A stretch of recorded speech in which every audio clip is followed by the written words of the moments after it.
My name is Charles Luke. I'm representing the Coalition for Public Schools and myself as a parent of a public school student who has a disability. Chairman Taylor, Vice Chair Lucio, and members, I appreciate your attention to this detail today, and thank you so much for the opportunity to testify. The Coalition for Public Schools and myself have some issues and concerns regarding SB 3, and some of those issues have already been voiced with regard to the diversion of taxpayer funds to private and religious schools.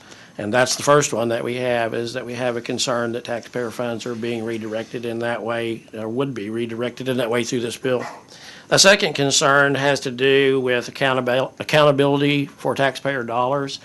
We've heard over and over in the last several years from folks who advocate for programs such as this that they don't really want the same accountability levels as public schools have, and we take exception to that.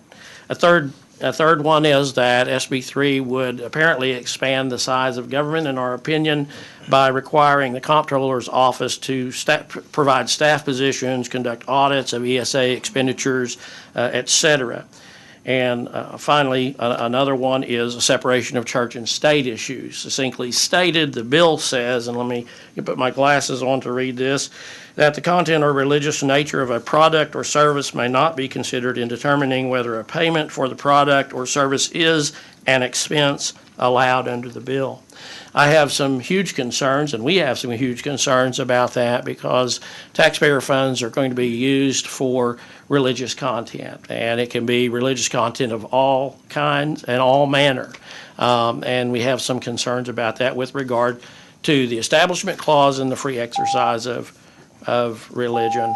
Finally, and very quickly, I am a parent of a child with spina bifida, and I do not want to give up my IDA protections, and I can't in good conscience vote for a piece of legislation that would impact parents in that way, even if it's their own choice. Thank you so much for this opportunity today. Thank you, Mr.